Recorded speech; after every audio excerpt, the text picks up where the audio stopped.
Hi, thanks for coming. My name is Inbar.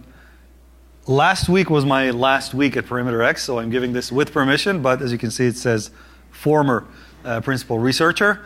This is with permission. And I'm going to be telling you a long story that starts roughly almost 2 years ago, maybe a year and a half ago. And it actually includes new stuff as well, right? I'm going to be going through it really fast because this can be told over a whole hour, and we only have half an hour. So if you have any questions, then just come and ask me later. There are some photos here that are taken from Tinder, some of them from other websites, so they include a little bit of nudity. It's all censored. It's still R-rated, but it's censored. If you're offended by that, then avert your eyes when it comes up. First thing about Tinder, it's an application that's being used by almost 50 million people, according to recent estimates, is building your profiles. And there's a lot of material on the internet on how to build a good profile that will guarantee you a better match. Is anyone here not familiar with Tinder at all? Never used it? I never used it. Okay, so basically you see photos of women. Guys, someone had to say it for the benefit of those who are ashamed. So you basically see photos of the sex that you're interested in, male or female. And if you like, you swipe right. And if you don't like, you swipe left. Okay, that's it, right? So it's all about first impression. So there are a lot of articles that tell you how to build a perfect profile. And you can even read stuff by the Tinder CEO that tells you what the best way is, okay? So here's me building the perfect profile. You need to have a professional profile photo. I have this one, and this was taken when I was working at Perimeter X. Perfect match. Good. You need a photo with an animal to show that you're compassionate. There you go. Anybody knows what this is? This is slow Lori. Yes, it is. This was taken in Myanmar, Burma. Check. You need something with sports or a hobby to show you have a life, right? There you go. And this one actually, this has an animal as well, so I've got them covered, right? Good. You need something official or at work, right? This is me giving a different talk at Kaspersky SAS last year. And last but not least, you need something that is silly or creative that shows that you're a fun person to be with. And this, I don't know if Robert was there, this is last year's Kaspersky party. I don't remember this photo, but I have it. So there you go. All right, so I got this covered. The story starts in Copenhagen. I was there for a conference, CISO Europe. It was May last year, right? And I start I'm using Tinder, and I see a lot of beautiful women. You can see all these. And yes, that's my thoughts exactly, right? Now, don't mind the ages because as a researcher, I like to expose myself to, a lot of data. And then I start getting matches, right? It's cool. And not just one, like a bunch of them, all at one time. So the first match is Adrienne. She's 21, an interior designer, and she sends me a message in Danish. Now, I had a Danish girlfriend, so I know a little bit of Danish, but I'm also a security researcher, and there's a link here. So that's, no way. It's not happening. Let me show you. Anybody speaks Danish here or any other of the Scandinavian languages? You see, I knew that, so I translated this for you. I just got out of a bad breakup with my boyfriend, and I want to forget it. I'm totally a sex addict. Blah, blah, blah. Click the link. Not going to happen, all right? It turns out that I'm very popular, right? So I thought maybe because this is Europe and I'm Middle Eastern, the whole sexy stranger stuff, and I'm getting many, many, many matches, right? And as you can see, they're all sending me the same message. And this is where I got suspicious. So the Israelis know this. This is right? But for other people, here's the coincidence. I don't think so, right? Turns out that I matched with 57 different profiles, right? At this time, my researcher instincts kicked in. I recognized the patterns, and I started, taking screenshots. It's very easy on your iPhone. You just take a screenshot, and then you can do the research later. I matched 57 bots. They had 29 places of education, 26 places of work. Okay, fair enough. That's almost a 1-to-2 ratio, but only 11 professions. 57 different people, allegedly, and they share 11 different professions. That is statistically improbable. These are the professions, right? PR and communications, flight attendants. That actually makes sense. You think to yourself, okay, she's traveling a lot. Maybe she doesn't have a boyfriend. She likes to fool around. The boyfriend at every port, as they say. But, and I started mapping them. These are the places of education. Let's look at the map. If you look at places of education, with one exception that was in France, they are all actually in Denmark, right? So this kind of matches the cover story. However, if you look at the place of work, with the exception of one that is in the US, they're actually all in Britain. And with the exception of one, they're all in London. So that doesn't make sense. Like this whole group of 57 people, women, they all got certified in England? What happens there, right? So obviously these are stolen identities, and you start noticing that very quickly. Let's look at those, right? Since at least one of you is seeing Tinder for the first time, this is a photo. This is her name. Basically, logging on to Tinder is done with your Facebook profile, right? It's a Facebook log on. So you have a name, an age that comes from your Facebook profile, profession and education if you choose to share it, you don't have to, and then free text. Okay, everything below the line is a free text. Now, mind you, as you can see the distance here, this one was 349 kilometers away. Tinder offers you, when you pay for the service, otherwise it's free. When you pay for it, you can check into a location before you get there, which is kind of good because if I go to Copenhagen and I'm only there for 3 days, I want to get a match and set a date before I get there, right? So basically, I'm getting paid to use Tinder. That's kind of nice. But all of a sudden, you start seeing that while the profiles bear a name and an age, it does not match the free text, right? She calls herself Ariel, but this is actually Cecile. She says she's Lily, but here it says Camilla, 24, right? This one is called Delphina, but the Instagram is Emily, right? It doesn't match. This is stolen information. So let's track a couple of those. Kylie? No. Helethingod, okay? This is the free text that is being copied from a different profile, right? So if you look at the Instagram profile, you will see it's not the same woman, right? Also on Facebook. Same woman here, not the same one here. Another example, Latrice. I'm not an expert on names, but I think, isn't Latrice like African American commonly? Something like that? I'm not an expert, but in any case, neither one of them looks like a Latrice. And the Instagram says Olivia Meyer.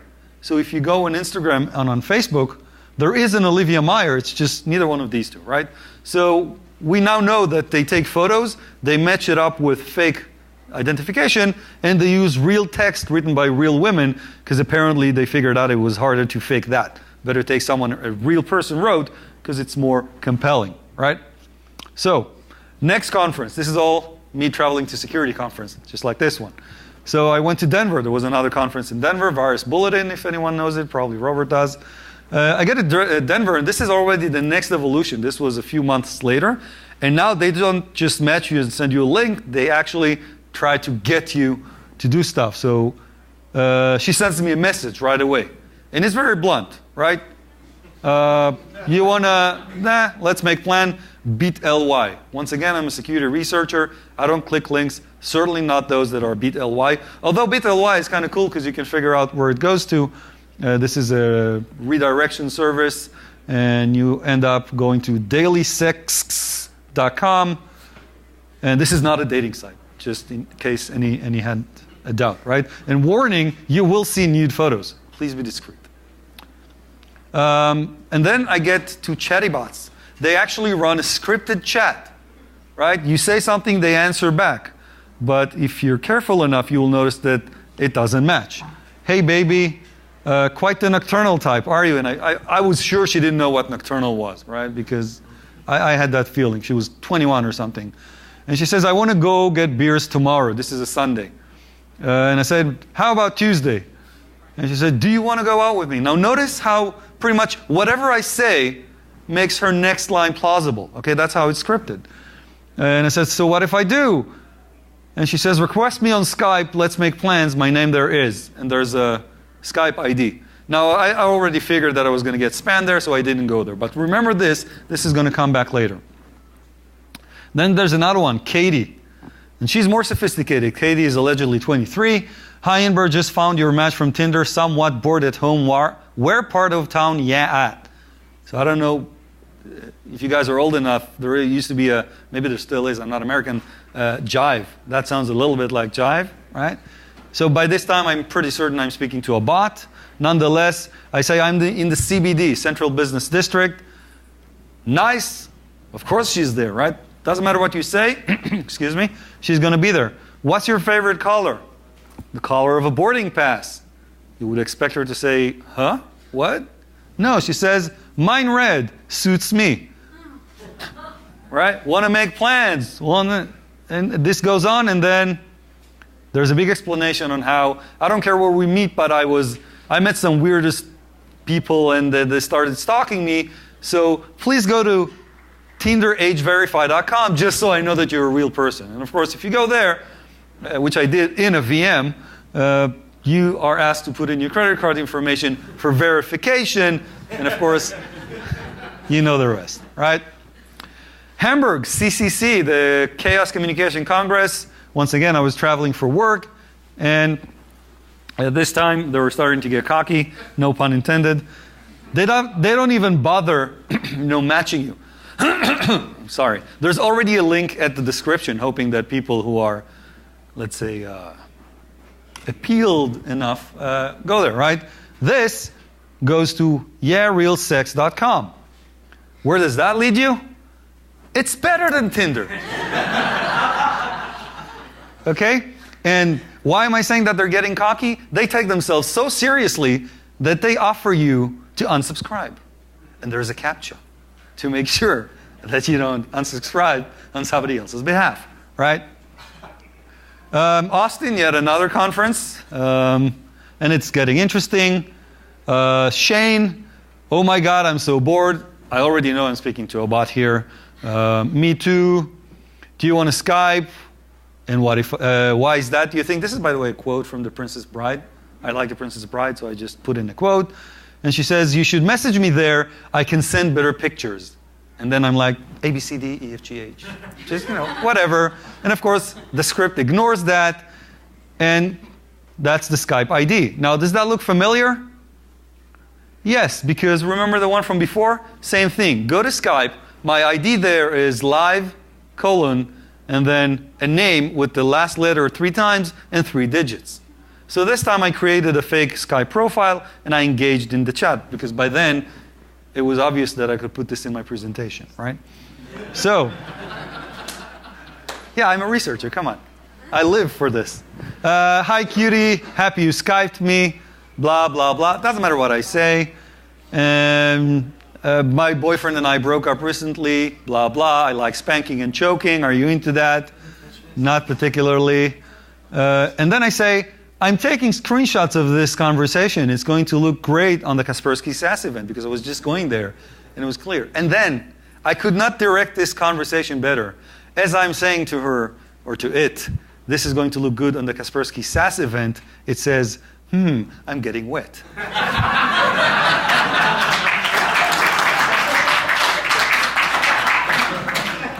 Great success.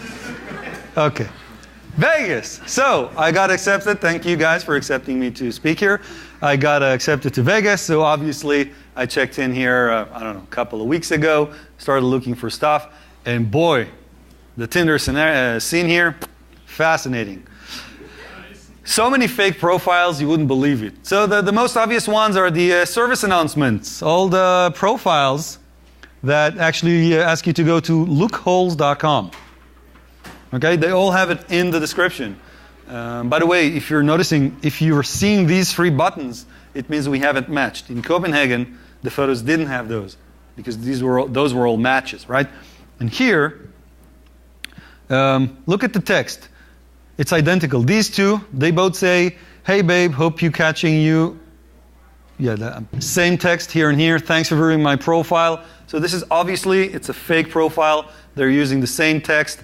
And their intention, as you probably understood from the other examples, is to get the traffic flowing into their website, right? We have some more. All those, right? We're already counting 8 Once again, they all send you to loopholes. And here it's a little bit more interesting. These two are the same. Do you like chat with me? So these guys, they don't speak English as their first language. This one says, are you bored? And it spells bored like as a surfing board. And that's one thing. Do you want to sex with me? Okay, let me consider that. But this one is more interesting. She says, I am boring. And I wasn't sure whether she meant that she was bored or that she's working for Elon Musk in the Boring Company. That's also a possibility. So, yes. And then we have the usual inconsistencies. These guys or girls, you can see that the names don't match. She says, hi, I'm Renita, Sarah. Hi, I'm Kate, Esther. Becca, 20, New Jersey, Zoe, 28. So that's very easy to see. And then we have those that actually have handles to other services. That makes it easier to check, right? So this girl gives us her Twitter account, EMMYYY. But if you go there, that's a different woman, right? Emily McDonough, and this is Jessie, not the same person. Now, this is even funnier. This is Evelyn, 27. Her Instagram is Krisa something, whatever. But when you go there, it says, no, I am not Julie from Tinder. And just so you know, she says she's not Julie. This is not Julie, this is Evelyn. So these guys are using the same stolen text over multiple fake profiles, right? This is getting cool. So, tracking the infrastructure. Up until now, this was just information gathering, a lot of screenshots, but let's see who's behind this. This is the original message from Copenhagen, and we have this little link here. Very simple research tools. Most of the AV guys know those. You go to VirusTotal. Let's see what other domains are in this IP address or where it belongs, who it belongs to, where it is hosted. And it turns out that many different domains are hosted on the same IP as that Meet Dutch, and they're all registered to the same person. Meet Dutch is somewhere in here. Altogether, there were about 60-something. Now, Meet Dutch is protected with WhoisGuard. We don't know who it belongs to. But 7 out of 61 domains that were registered to the same IP were not being protected by WhoisGuard. Probably because they were registered in certain countries that didn't offer that options, or certain registration services. I don't know for sure. Let's look at those. The first one is by a WhoisGuard, but a different one, so no help here. This one in Sweden doesn't give enough information. And then danishgirl.dk. All of a sudden we have a name, an address, and a phone number. Now a quick look will show you that these are fake as well. The number 234578. Marseille, actually, the zip code of Marseille starts with 13. So this is not Marseille, it's a fake address as well. But the next one actually has an email. And that is something that we can work with. Once again, Edward Serkov, Greg752 at Gmail, a bunch of those. They're all registered under the same email. Now, how do we connect the dots? Because I've shown you examples from a number of cities, right? If you look at Scam Advisor and you look at meetgirls.at and Meet Dutch, you see these two are from the first bunch, right, from Copenhagen. But they are both redirecting to Daily Sex, which came later. I think it was Austin, right? They both redirect to the same place, so you know they're connected. Now, what was Daily Sex? This guy, right? So they're connected. So we know they're all connected. All the sites from Copenhagen are connected to the site that I met later in a different city across the Atlantic, right? And of course, it's also protected, so we don't know who controls it. And I was trying to track this guy, but he did his best not to be detected. There's another website owned by the same email, but this time the name is different, right?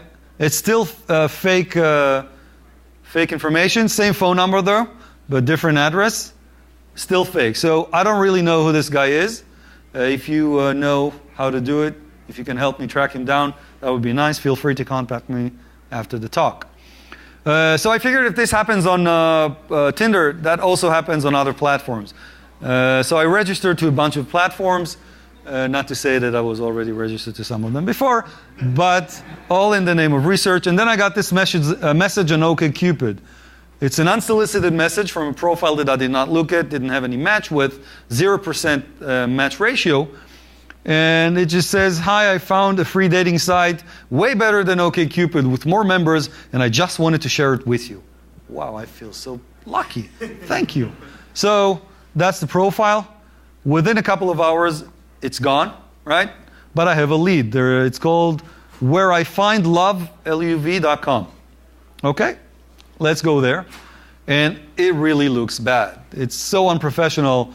The name and the description and the name on the website, they're not identical. One says love, L-U-V, one says love, L-O-V-E. And the English is really bad. You can't see it here because of the projection, but this is bad English. So either way, this is not a real website. And, once again, I start tracking that. If you look at this domain, it leads to this IP address. And if you do a reverse lookup on the IP address, there are a bunch more domain names that they all pretty much sound the same, like some lame-ass dating site. So I picked one of those, passionfoundhere.com, right? They're more or less all registered within about 8 weeks of each other. So they're all connected. So let's go to passionfoundhere.com. Passionfoundhere.com is registered to this guy, Montreal Newble from Silver Spring, Maryland. Okay, this is nice. And once again, we have an email address, computertechnicals@yahoo.com. Now that sounds like something you would actually use. So we were starting to shift over into the bad OPSEC world. Let's look up this email address on Facebook. Guess what? There's a profile registered by that email address. Devon Green. Okay, so now we have a problem because here it says Montreal Newble and this says Devon Green. How do we match them? How do you know it's the same person? Well, thank the American judicial system, free public court records. It's the same guy. Montreal, Devon, Newble. Same person, right? From Silver Spring, Maryland. How nice. Now, what do you never ever do on Facebook when you're a criminal? Take a photo with a lot of money. You never do that. All the people that do that end up getting caught. Now, the question is, how hard is it to operate such, a scam? Well, it's not. We were talking at Perimeter X, we're talking about 4 generations of bots, right? A bot is anything that is not human, anything that is automatic. Generation 1 is just a script, right? Or a command line tool. You can run curl or wget. There's a simple interaction, HTTP get, you get whatever you want, that's it. Generation 2 can store a cookie, right? So you can maintain a session. Maybe you logged on, or maybe you need some authentication, but that's it. There's no JavaScript. Generation 3 already adds JavaScript, and you can do engine automation like Selenium. You can run that, or Phantom.js. And the Generation 4, these are actually malware running on top of real browsers. So some of the time it'll be the original user creating traffic, but some of the time it'll be, we were mostly seeing malicious extensions doing that. You know what it takes to do this? Gen 2. All you need is the ability to authenticate against the Tinder UI, or API, sorry, and that's it. So this can all be done in a Python script, for all you care. Now, what is the result of this being so easy? Not just the scams that we're seeing, but you also have dating site automation. But it can be good and it can be bad. You can find the good side of a guy writing an article about how he created a bot to find love. And I have a friend who did the same. He wrote a bot that created many fake profiles and then measured the matches that he got from women and then figured out what he needed to become in order. You see where I'm going? But at the same time, there is a service that you can do that does that for you, right? Like dating as a service or matchmaking as a service. And of course, that is against the interest of the dating site services. So, why do we care? Because theoretically, you can say, okay, big deal. So you got con on Tinder. Well, first of all, it hurts people's reputation, the website reputation. Now you know when you go on Tinder, if you go on Tinder, you're going to be a lot more suspicious. You're going to know that there's a good chance that what you're seeing is not real. Some of the services, they attract traffic out of the other ones, right? And actually, the worst thing is that people actually click the links. So at Perimeter X, we did a simple test. We created a fake profile on one of the dating sites and added just 2 photos of a gorgeous woman. And then we waited, right? We didn't even message anyone. We waited for people to message us. Those who messaged us got back a message containing nothing but a link. Who would like to guess the click rate, the conversion rate on the link we sent? 70%. 70% of the people that sent us a message got the link. Now, I will concede to the option that some of them are other security researchers. That is a possibility. I don't know. But this is the best conversion rate I have ever heard of, right? Ad agencies would pay good money to get this conversion rate. No one else has. But that's only part of the problem. This is a security breach. If you'll notice, most of the discussion, let's put hardware aside. Most of the discussion in the security community revolves around the breach. What happens when you get breached? How you got breached, what happens when you are breached, lateral movement, data exfiltration, the whole shebang, forensics and everything. But there is so much that can be done by malicious web activity that doesn't even involve breach and doesn't even involve exploiting vulnerabilities. Just web automation can cause so much damage. This entire Tinder operation is caused or is operated by web automation. Someone is using a script or maybe a script over a mobile phone emulator, probably an Android, to do all this, to create fake profiles, to feed them with information. This is all done automatically, and the damage can be extensive. So it's not all about the breach, and we need to remember that. And what we're trying to do, or what I was trying to do at Perimeter X, is to shift the discussion a little bit back to, okay, breach is nice, but there's also a lot of damage that can happen that does not involve breach. And with this, I finish. If you have any questions, we have 3 minutes. Go ahead. How much automation do you employ in your bot discovery research? None. I enjoy it. I do it myself. Really? Yeah. I don't believe it. I can show you the screenshots on my laptop. Getting a match on Tinder, it's like winning the lottery. And you know it's fake, right? I'm looking for the fake, but like, ding, yeah, I got it. So yeah, I do it myself. Yes? So what was the percentage of bots versus real people? It's not a lot. If let's say Copenhagen, I found 57 fake profiles out of, I don't know, let's say there are a few thousand profiles there. So by numbers, it's not a lot. But look at the worst case scenario. You get sent a link, and that link doesn't lead you to a competing website. It leads you to a malicious website running an exploit kit. If I can later prove that I was infected by a link sent over the Tinder profile, that could put Tinder in a liability spot they don't want to be. So even if the numbers are small, and the more I travel and I see more, the numbers are not so small, especially not in Vegas, by the way. The percentage here is amazing. This could have ramifications for all parties involved. Yeah, one more. Yes? Did you catch that guy, or did that guy get caught? Not yet. Not Greg752. So if any one of you can help me figure out who that guy is, I would be thankful, and put your name and credit on the next time that I run this presentation. Our time is up. If you have any other questions, feel free to catch me outside. Thank you so much.